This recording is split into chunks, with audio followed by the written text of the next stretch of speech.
is episode 6 of Totally Leathered, and we have David Wellman here from Supreme Leather Restorations down in Essex, of all places. So, David, introduce yourself to us today. Hi, Richard. Yes, my name's Dave Wellman. I live down in Essex, just outside Chelmsford.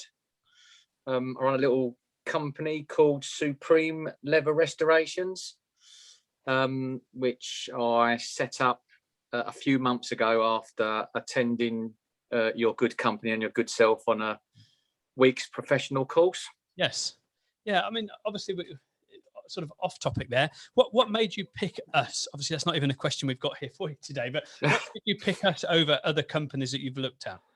Well, I did quite a lot of research, and there's a couple of companies that are quite local to me, sort of like near London. Yeah.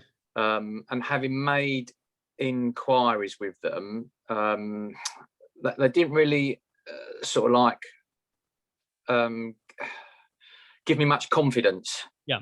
In what they were teaching me. It was very, their answers to my questions were very basic. And then once I'd finished their training, which was only two days, I think, and one was 3 days, I then had to go out and source all my own equipment. Yeah. Which is something I didn't want to do. And I looked at your company about 2-3 years ago originally. Yeah. And then I didn't feel the time was quite right to do it. And then when it came up, I was like, right, okay, I need to revisit this company, which was yourselves. And having looked at what you offered and having spoken to yourself, and I think I spoke to Carolyn as well, it just was a bit of a no-brainer for me. Everything was there. The training, it was quite thorough, in depth. You know, you answered my questions, gave me confidence, and I was able to purchase the equipment that I needed to then be able to walk away and put the training to use. Yeah, good, excellent. It's always great to get that feedback, and it's always handy to know, because I mean, we're obviously always looking at improving what we do as well. So I mean, it's always, which we are at the moment. We're going through a brand new website which is going to be coming out in the next few months, and it's one of the things that we're homing in on is that family sort of personal touch with the training side of things as well. So I mean, that's sort of being hammered home even further with that proper family. You know, you're part of our leather family. Yeah. Rather than just being part of a network, you're part of our family, which is going to make it, you know, it feel even more personal with everybody that we get involved with, which is what we want. So obviously, that aside, tell us obviously a little bit about yourself, your location, and what your website address is and things like that. So I live just outside Chelmsford in Essex. My website is www.supremeleatherrestorations.co.uk. I'm obviously on Facebook under that, and Instagram as well. I sort of like cover basically the whole of County of Essex. Yep. I might just sort of like drift over into London, or just cross borders if needed. That's about it, really. I did before I sort of like took up the leather, I have a valeting detailing business, which I still am running at the moment. That's called Supreme Auto Shine. So I've kept the Supreme part of it. That's been running since 2013. I started that business up. But I found now within my local area that there is a hell of a lot of competition.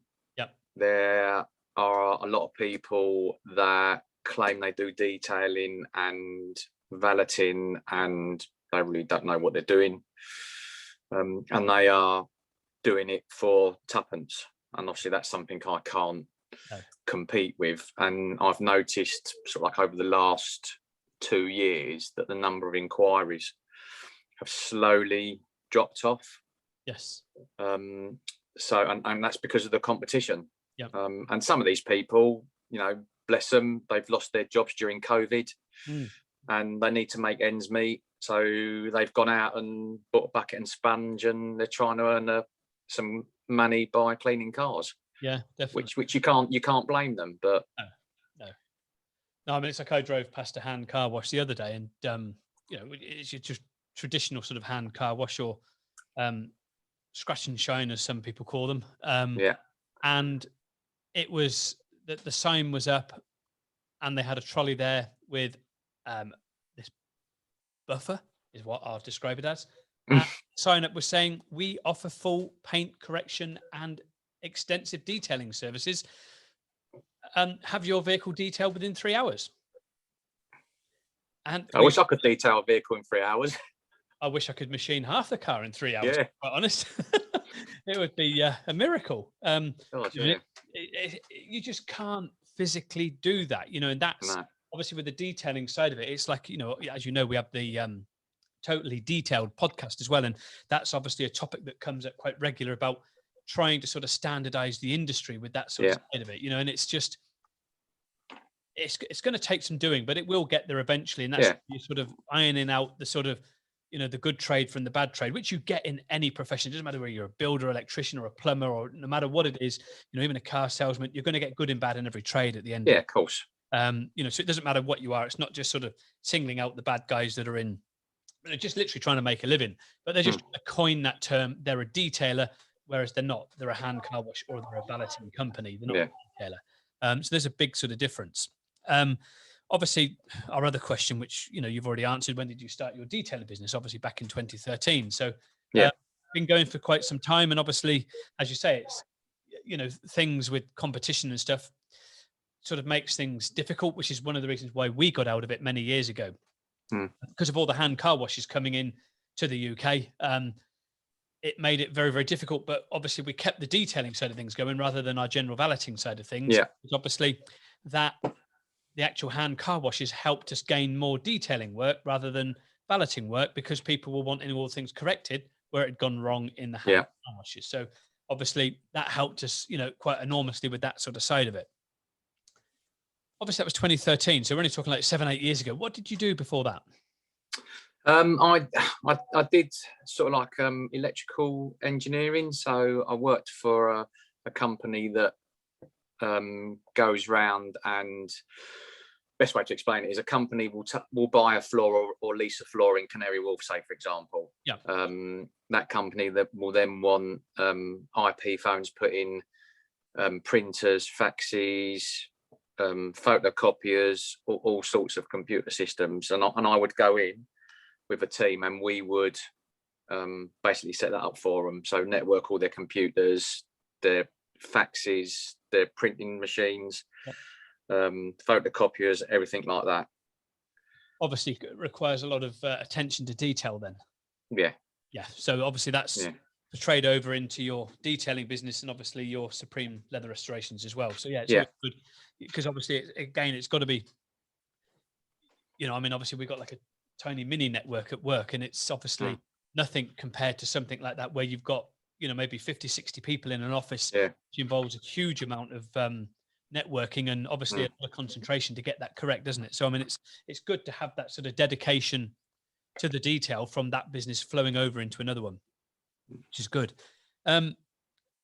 Obviously, when did you decide to take up the leather repairs? And obviously, yes, you said it was slowing down. Is that the main reason why you did that? No, it was. I'd looked at doing leather sort of like repairs and restorations about three, maybe 4 years ago now. So I've got a client who likes his cars. He's got an Aston Martin, a Ferrari, Range Rover, BMW, and he bought an Mercedes SL 500, I think it was now, and it needed a lot of work doing to it, paint correction, needed some parts, changing trims and badges and all that sort of stuff. And I set to work doing it. I spent a month doing his car in between other jobs, and when it was finished, it looked absolutely beautiful. And I had headaches with it because it had really super soft paint on it, and no sooner that I was correcting it, when I was wiping it, I was marring it again. So I was having complete headaches. But eventually we got there, and he turned around and said to me, "If only you did leather repairs so that you could sort my seats out and finish the car off. Yeah. And I was like, well, don't do it. He's like, do it so you can do my seat. So I started looking into it, but there at the time there didn't seem to be sort of like not the demand, but the understanding of the service being out there, that you know there's technicians out there that can come and repair your leather, whether it be your sofa, your car seat, anything like that. And I thought, if I'm going to spend all this money, I need a return. Yes. Yeah. And there wasn't, I couldn't seem to see if there was any real return in it at the time. So I put it at the back of my mind. And then just before we got hit with sort of like COVID, beginning of, I think it was 2019, I started looking into it again. And the same client said, take pictures of my car seats and make inquiries and get a feel for what the market and the demand's like. And everyone I spoke to making my inquiries all turned around and said, yes, we can do it. It'll be X amount of pounds, but you're going to have to wait 6 weeks. Yes. Yeah. And I thought, well, if that's the case, if they're genuine and there's a 6 week wait and they're that busy, then there must be a demand out there. Yep. Yeah. So the demand that put the icing on the cake for me. Yep. I was like, right, now's the time to do it. So I did it. I took the leap. I contacted you, and yeah, there we are.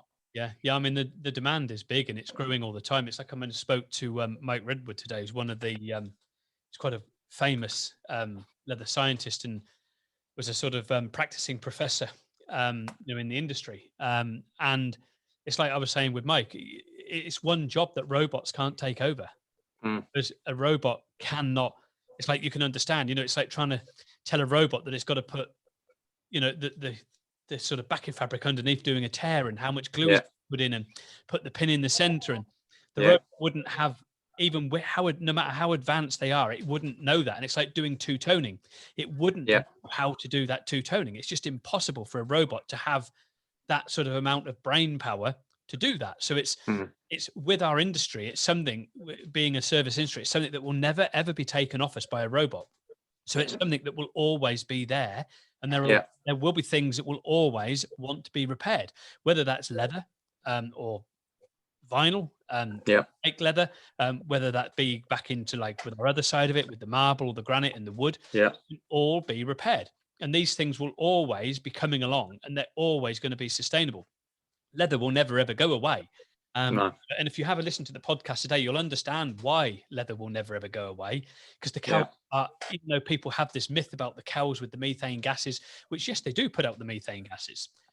But with the plastic, what you've got to remember is with the plastic, it can stay for over 1,000 years in the environment, and the gases from the production of it. Whereas with the methane, it's minimal, the amount of years that it stays there. I can't remember the exact figure that Mike gave me, but I could be wrong here. It could be 10 years or it could be 100 years, but it's minimal in comparison. I think it's like 10 years. It's minimal in comparison, these methane gases that stay in the air. Yeah. But the animals are actually good for the environment, because as long as the ground that they're walking on isn't overeaten by them, the trampling of that ground with all the sort of gases into the air is actually fed back into the actual grass itself, because it's sucked into the grass for nutrients and things. And with the cows walking on it, they actually trample that into the ground, which keeps it locked in the ground as long as they don't go ploughing it. So you actually create, cows are actually good for our environment rather than bad. Like a lot of people have this myth that they're actually bad. So it's worth listening to that podcast today with Mike Redwood, because it's actually quite interesting talking about the science behind the whole industry with the myth of cows being bad, when they're actually very, very good for our environment. So, and you'll never ever be able to get rid of them, because people need to eat, and you can't make cows extinct. Do you know what I mean? Because that's as bad as us eating them. If the sort of the vegan society, which everybody's entitled to their opinions, and they're entitled to have an opinion about what they want to do in life, which I actually praise them for having these opinions, but it's how they express that opinion. They've got to do it in a diplomatic way rather than sort of like ramming it and forcing it. And obviously everybody's here to listen to everything, and you can't sort of stop eating the cattle, because they will either become extinct and die off, and then who's to blame then? Not us. You know what I mean? No. So it's one of those things. So and now we've got cattle skins in America having to be buried because of all these problems, because they can't sell them, but they're producing all these plastic ones, which is bad for our environment. And it's costing them several dollars per skin to bury these things underground. A brand new living collagen. It's perfect collagen being buried, which is just a shame. It's a great. It's a good podcast worth listening to anyway. So I'll listen to it. Yeah, it's definitely worth it. It's an hour and a bit, but it's only about an hour and 3 minutes. But I mean, it's certainly a good, interesting podcast about the industry where it can as well never be taken over by robots, which is one thing, which is why I love the industry and I like it, because it's quite a skill that we've got with doing the repairs, isn't it? And I mean, I think you found that quite fascinating when you came on the course anyway, with the level of things that could be done and how it could be done, and with what you've achieved so far, with what you've done since leaving, it's, looking at what you've achieved is fantastic. The sort of level of work and the quality of things that you're putting out is absolutely brilliant anyway. Thank you. So, and it is really good. Obviously with the industry, what do you find with the leather industry is the most interesting part of it? Or is it a process in that industry? I did a bit of, before I come on the course, I did a little bit of reading up and watched some films, some little documentaries on tanneries and how leather's manufactured, and it's mind-blowing how it comes from the animal and ends up being used on your sofa, and that was amazing. And then to come on the course and to look at leather that's damaged and got holes in it and tears, and next thing you're doing repairs on it and turning back, looking at it when it's finished and thinking, but that had a hole in it a little while ago, now it's got nothing, and it doesn't look like it's been repaired. And it's just, the whole process is just amazing. It's just so, I really enjoy doing it. It is an eye-opener. I mean, even after all these years of us doing it, we'll repair something and we will sit, stand back and look at it and just think, that was absolutely buggered a couple of days ago. Now look at it. I mean, it's like Cassia, who we've got in at the moment, who's a new girl working for us, and she's seen me doing the stressless chair that I'm doing at the moment, and she comes in because she's trying to learn everything that she's doing with being, sort of Carolyn's right hand lady. She's sort of learning everything that Carolyn was doing, and obviously learning to speaking to customers, emails and stuff like that. And she's coming in looking at what I'm doing, and she's just like absolutely blown away. And she's like, my friends, including we've got rid of couches not so long back because it just looked like that, and I had no idea you could do this. She's just absolutely blown away from this couch that was, this chair that was ruined, to a chair that's now virtually brand new again. And it's like she said, it's just like a brand new chair. I just can't believe it is the same one. And she's like, you've definitely not replaced the leather, have you? And I'm like, no, you've watched me doing it. She's like, I know I've watched you doing it, but it's just like a miracle. She said, it literally is like a miracle. I walk out the room and I come back an hour later and it's transformed even further. And that's what I love about the industry. It's just, you get that, even if the customer doesn't sort of say, wow, that's brilliant, you can see that transformation yourself. And it's just, you stand back and you look and you smile and you think, yeah, I did that. I did that. Do you know what I mean? And that just gives me that sort of, that self sort of my confidence. Do you know what I mean? And it's my own sort of praise, just to say, I've actually done that. I've gone from that horrible pile to that lovely chair that you can sit in, or that amazing classic car again. Do you know what I mean? And it's just that, it's like detailing a car, isn't it? You go from dull paint to shiny paint, and it's like, I did that. And it's just, you can see that transformation right the way through, because you're meticulously working on that surface, whether it's on a car or on leather, and you can see all that. And that's what I love about the industry. It's just those transformations, isn't it? I mean, I did a job on Friday for a guy on his Audi Q7 that he's sold, and he'd gone and cleaned the seat with carpet cleaner and taken all the paint and everything off the seat, and he was ringing me up, having sent me an email stressing like I needed it sorted out. So I went and had a look at it and did it. And I said to him when I'd finished, I said, look, there's going to be a slight difference in the colour. I just can't get a perfect match. He said, it's near as damn it. I said, I've done the best I can. And he went, yeah, that's fine. It doesn't matter. And as long as it's better than it was. And then when he come out, he turned around and he looked at me. He said, I thought you said the colour didn't match. And I said, well, it doesn't. It's slightly off. Yeah. And he went, really? He said, because I can't tell. He said, I can't see where the join line is or anything. Yeah. And you will get that, there is always going to be, I mean, to us with trained eyes, there is always going to be a slight difference because you've obviously got old and new.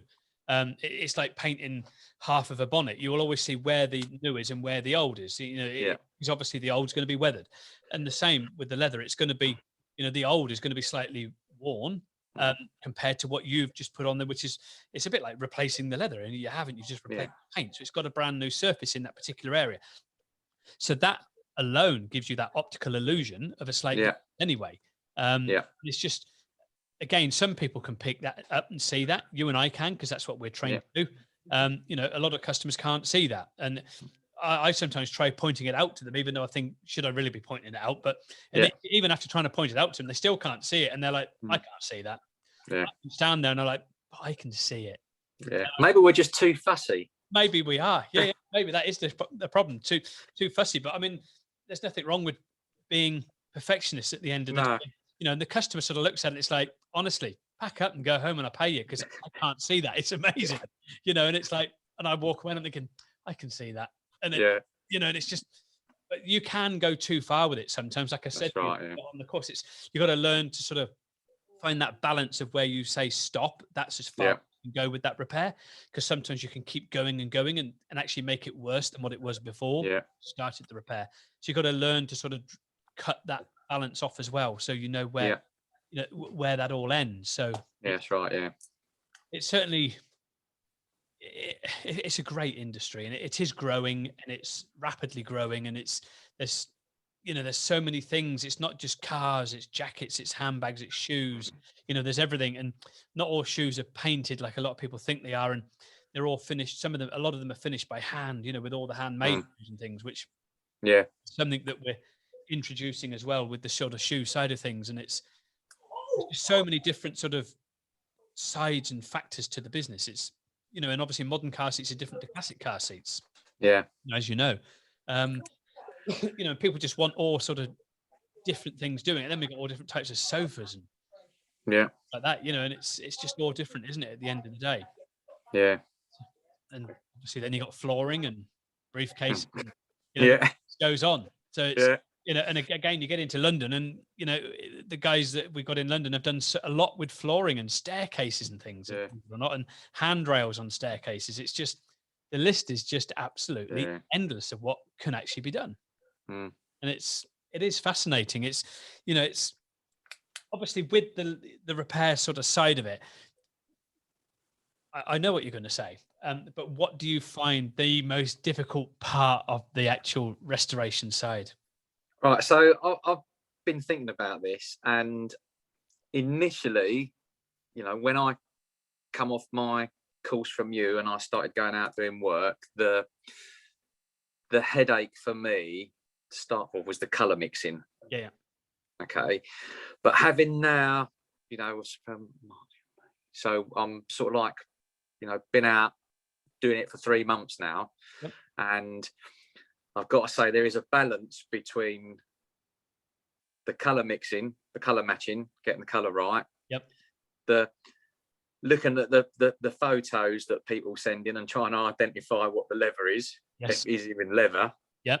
And then trying to get the quotation price right for that job. And I'll have one job where I'll look at it and go, right, I know exactly what leather that is, and I know exactly what I'm going to do, and I know how much it's going to cost, and I go out to it, and I spend 2 hours trying to get the colour right. And I have other jobs, like that Q7 I did. I went out, colour matched it, pretty much. It was almost a spot on colour, and the whole job went really, really well. So I think for me, it all depends, but them three, the colour matching, the assessing through pictures, because sometimes the pictures aren't very good and you can't tell. No. And then obviously trying to get the price right for the client for the work. Yeah. Obviously, it's the pictures is a difficult one that we've faced for many years, and you'll be surprised what we get in pictures, that come through people's feet and all sorts of things, and then you'll sometimes get a picture of a dog or a cat, and we'll email back. It's like, why have we got a picture of a dog or cat? That's who did the damage. Yeah. It's like, okay, can we see the damage? Oh yes, sorry, we forgot to send you one. And it's like, it's actually quite funny, and you sort of build that rapport up with the customers, and and then another time you'll sort of see this dog with this got a great big sloppy face and his droopy eyes, and it's like, the dog wouldn't do that. Trust me, this dog can be evil. This dog did do that. But then you get pictures of all sorts of things, and you'll get someone that will take a picture of the outside of the car. How much is it to repair my seat? I can't actually see your seat. Yeah. I can see the windows of the car. Yeah. And they're like, but it's inside the car. Yeah. Can you open the door and take a photograph? Yeah. No. It's actually, I just screenshot this off the internet. And it's like, okay, well, it's impossible. Yeah. And it's surprising how many people in that situation actually get quite arsey with you, because they think you're not prepared to help them. Yeah. And it's impossible. You can't even see the steering wheel in the car, let alone see the seat. And they're just sort of trying to describe the damage. And they're like, well, it's just a typical wear and tear on a bolster. What is a typical wear and tear? Yeah. And that's the problem. There's so many things that could be wrong with that, isn't it? And it's trying to get them to understand what is the typical problem with the wear and tear. And it could be a typical scratch. It could be a typical color loss. It could be anything, a typical split seam. It could just be surface color. It could be worn through where it's gone fluffy. And, there's so many things that could make that bolster repair take an hour longer than just a normal scuff on it, isn't it? So but it is, I mean, the pricing is one of the things that we do get asked about quite regularly from varying people about how do we do the pricing. We always sort of try to work on like a sort of an hourly rate and do it that way. Some work on an hourly rate as well as the cost of materials and a bit for traveling and tell the customers that way. Some people just say that's X amount per job.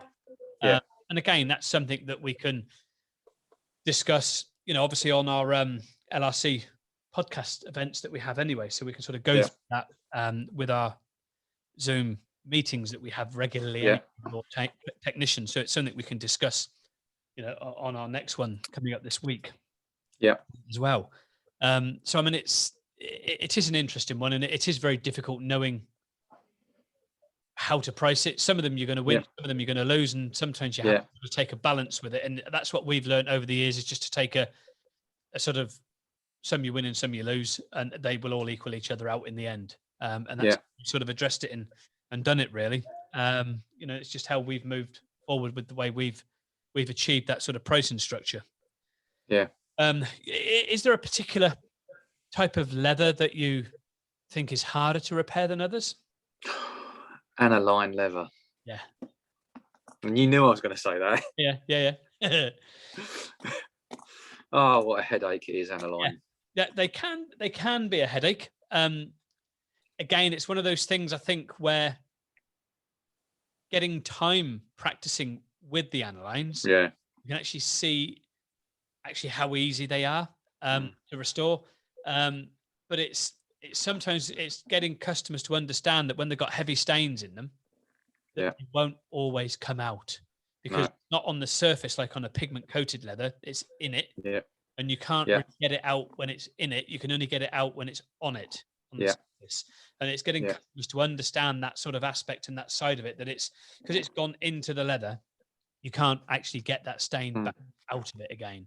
And that's where customers sometimes find it difficult to understand. Why can't you get that out? Why can't you cover that over? Because it's natural.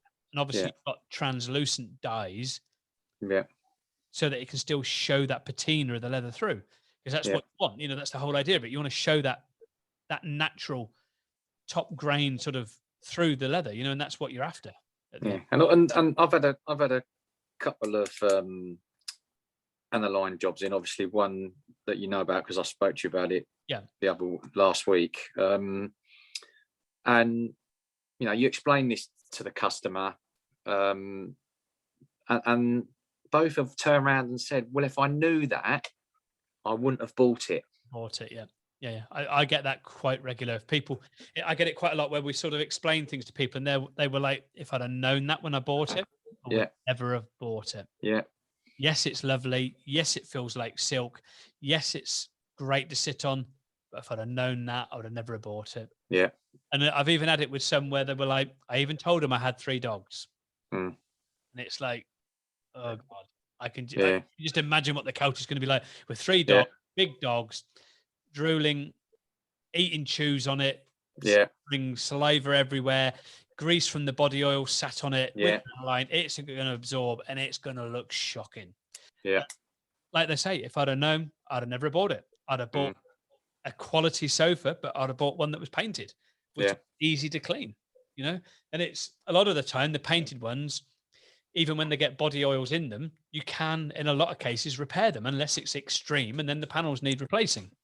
But, you know, the paints actually stop that sort of body oils soaking in like an aniline does. Obviously, with an aniline, it's instant because it's absorbent. Yeah. So it's, you know, they are a difficult one to sort of, you know, obviously to deal with. And it's getting that stain out once it's gone in with an aniline. That is the problem. And those that don't come out, the client has to understand that when you're spraying the anilines, you've got to sort of work away from the stain and come towards the stain and just lightly go over it. So there's enough sort of dye on it, but it sort of almost makes it look like natural. The leather is naturally darker in that one area and it's going later. You know, and that way it sort of evens that sort of side of it out. So with aniline, you've got to sort of bear that in mind as well.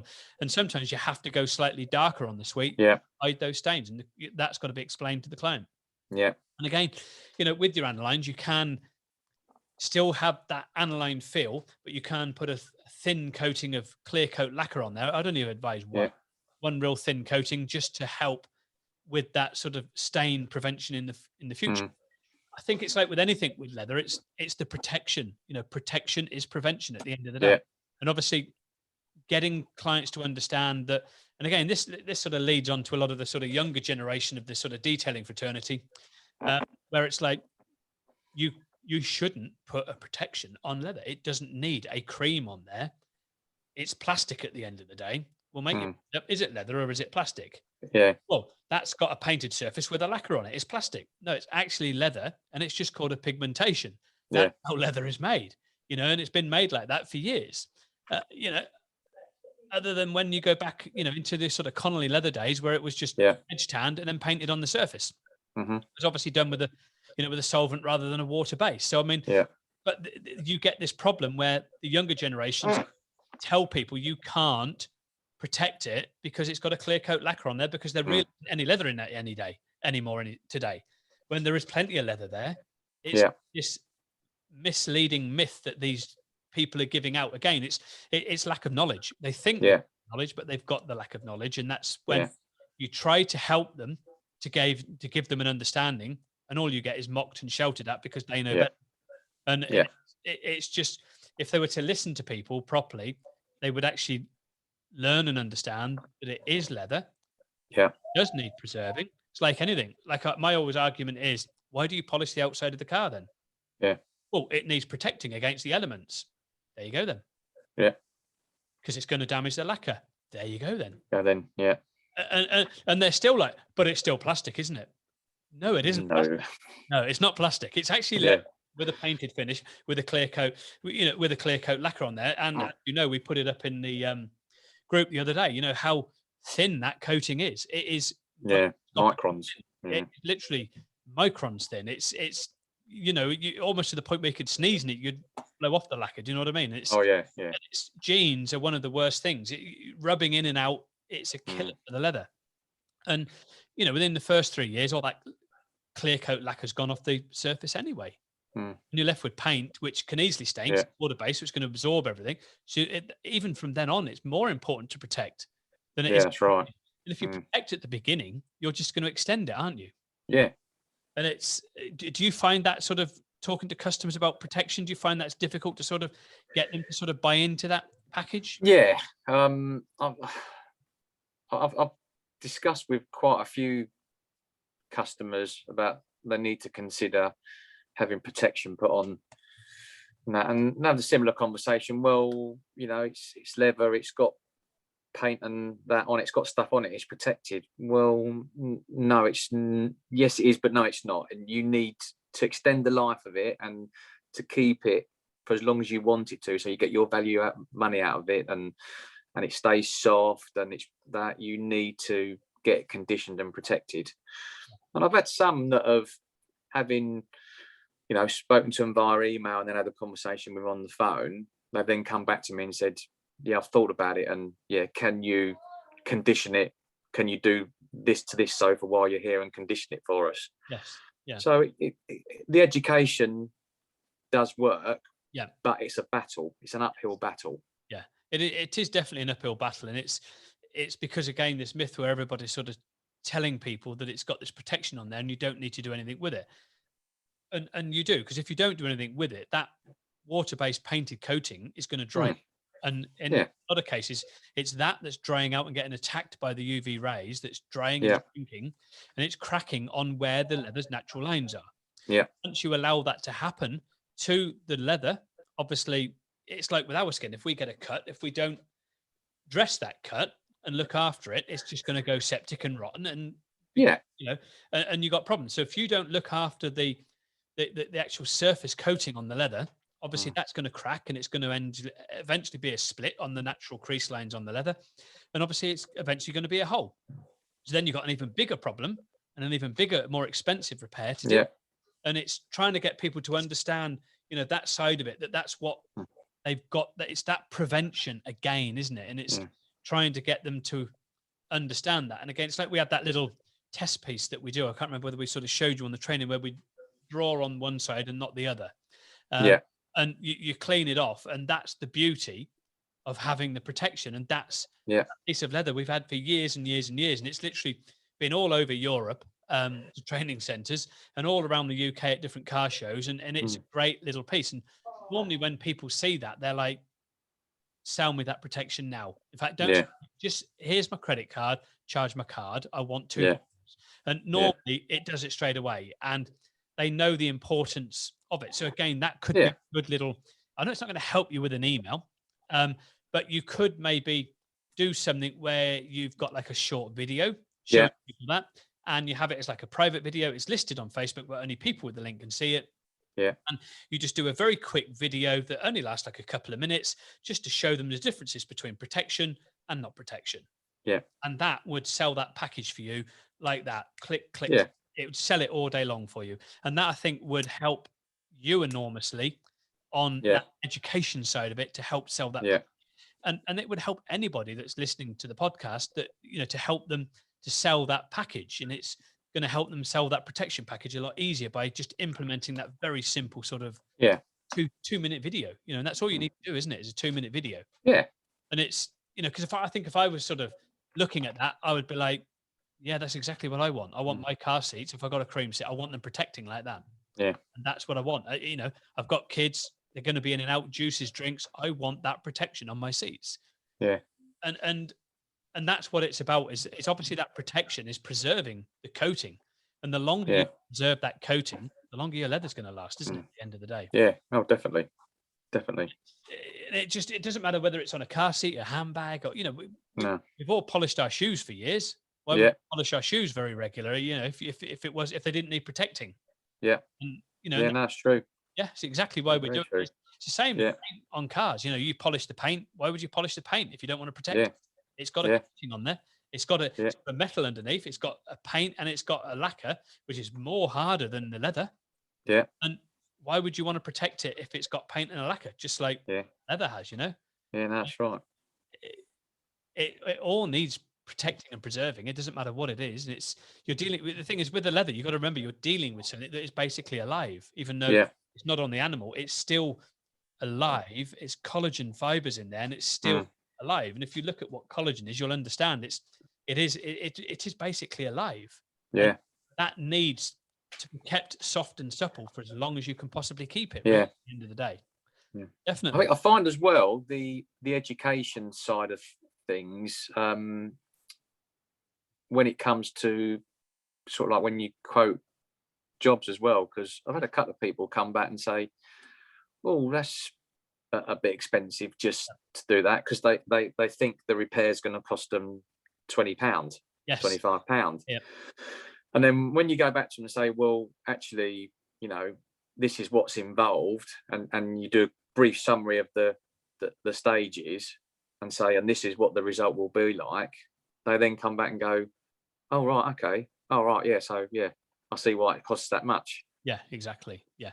It's a lot of people don't realize. I mean, they think you're literally just going to walk along with a paintbrush and flick, Yeah. flick, and it's done. And they don't realize that you've got to do all this preparation. And yes, again, sadly, in our industry, we do have people that will walk along with a paintbrush and just Brush, yeah. stick it on. And they are the rogues of our industry, which gives the industry a bad name. It's the same, you've got a cowboy builder that will, give a builder Yeah. a bad reputation. And or a dodgy electrician that's going to reuse old cable and get the wires the wrong way round, and when you switch it on, your hair stands on end. Not that mine. Yeah. Or yours for that matter. Not mine. No, it's I know. I walked out today and it was raining. I thought I was going to end up with hair stuff. Curls. So yeah, curls. I had to be very, very careful. I didn't have my hat with me, and I made the girl laugh. And the optician, she was sat there creasing with laughter when I was like, "Do you know what? It's the second time I've been here today, and this time I got caught in the rain. I actually thought my hair was going to be out here by the time I got in it." And she didn't know quite how to take it, and just sat there and just starts laughing. And I'm like, "Yeah, right, that's the right way to do it. Though, just laugh." Yeah. Right. And she obviously realised I was just joking, but it's you've got to have a laugh and a joke. But I mean, you're going to get it with every industry. You're going to get Of course you are. more and bad with everything at the end of the day. And it's unfortunate, and it's people like that keep our job going as well. But then you've got twice the bloody work to do, because it's trying to correct what they've done, because they dodged it with using. I mean, we had one. There was not a customer of ours. It was Mark had a customer where he'd been to this client, and I think they'd put car lacquer and paint on the sofa. Right. Touched it like that, and it just, you could hear it in this little few second clip video that he made. Yeah. It was just cracking. You just saw it cracking. It was just shocking. Woman had paid this man not cheap money, a hell of a lot of money, and she was physically in tears because he ruined her couch. It literally ruined her couch. And it's a major job to get that off, because you're dealing with a car paint rather than standard sort of water-based paint. You're dealing with a very heavy acrylic paint, which makes it very difficult with a solvent, lacquer, and everything else to remove from the sofa. And because it's not designed to be flexible, because it's designed to be on the car, you touch it, it just cracked. And she wondered what the hell was going on. She sat on the couch, and you can imagine all she could hear was like this crackling around her, thinking the couch was like falling to pieces, and then realized what it was and touched it, and it was like a spider web on it. And the poor woman was physically in tears, because she paid this guy hundreds of pounds in cash and couldn't do anything about it. And we get it with the favorite one where we get customers ringing us, and it's like, "Are you leather repair company?" "Yeah, we are." "You've been and done my couch. Where are you? What's your name?" "Well, we had this ticket number. We don't have a ticket system." Yeah. "So and so came out." No, that's not us. We don't have a ticket system." "And what's on your invoice?" "It just says leather repairs." "Is there a phone number?" "No." "Is there an email?" "No." "Is there a company name?" "It just says leather repairs."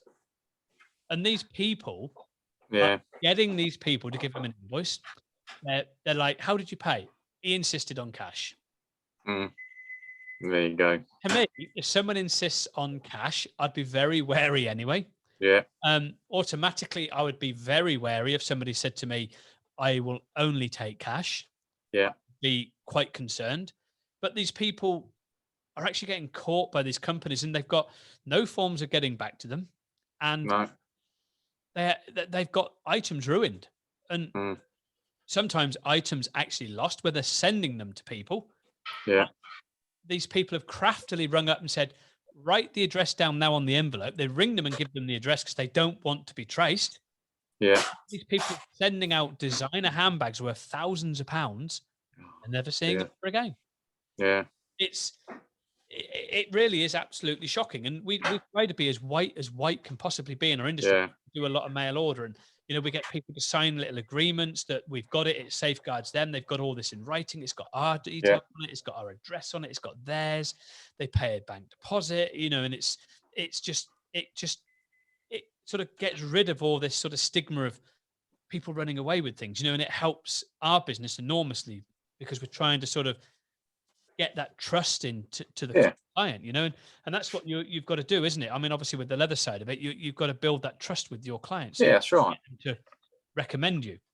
Yeah. Obviously to recommend you to friends and things like that. And it's another sort of side of it, isn't it? It's like, how do I, like you touched on it really at the beginning, was there a market? It's how do I get that market? And a lot of people with the sort of business side of it think it's just, let's create a Facebook page, see what happens. I'm going to get work. It doesn't quite happen like that. No.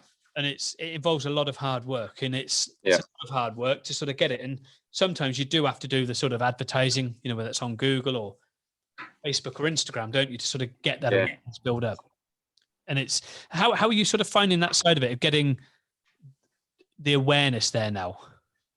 So I've had a mixture of work coming via Facebook and Google. It's a bit of a mixed bag. I tend to find that people that are generally looking or wanting that sort of work done will go to Google and do a search, leather repairs near me, things like that. I think I've had, I would say it's about a 60-40 split, 60% Google, 40% is via Facebook. Yeah. And obviously building up, I mean, Instagram, it is quite good for us as well. So, I mean, it's sort of, because you don't get the sort of stigma that you get with Facebook with the sort of backbiting and stuff like that. So it's more of a sort of, how can I call it, almost like more of a upper class sort of platform almost in effect. Yeah. And a bit like LinkedIn, it's business to business at the end of the day. Yeah. Whereas with Instagram, it's more, there's not that sort of very personal sort of interaction that you get with Facebook, and people sort of know on Instagram that they see a picture, that's what they're looking for, that they want to buy. Yeah. And we sort of get that sort of side of it. It's a very visual platform, whereas Facebook's very much a sort of very talking platform, in my opinion. And that sort of argumentative platform, really. Yeah, definitely. So I've got someone looking at my website. I originally built myself, but I just feel it needs a bit more of a classy touch to it. Yeah. Beyond my maybe scope. Yes. Yeah. So I've got someone who's looking at that for me at the moment, and is going to update it. The platform that I'm using, I'm going to come away from, because I've had headache the last 5 days with their email server going down, and I can't send emails, and I'm not sure whether I'm getting all the emails are coming through. Yes. So that's being looked at, and that's someone that you put me in touch with. All right. Okay. Cool. So they're looking at that for me. Well, I started rebuilding my website today. Excellent. So once the new one's been up and once they finish that, I'll put that live and get rid of the old one. And hopefully that will help to push it a bit further. Yeah, definitely. Yeah, it certainly does help having, a website that's got all the content there, that's easy for clients to sort of see and sort of feel trusted with it, isn't it? And it's sort of that sort of trusted feel to the website. And it's like with anything with running a business, it's having, you're a one-man band, and you're basically jack of everything. You're the you're the accountant, you're the marketing manager, you're the repair manager, you're you're the gopher for the coffee and tea and everything else, Yeah. and you are everything. And it's some things you have to draw the line, and it's like, I just can't do that. I don't have the time. And, Yeah.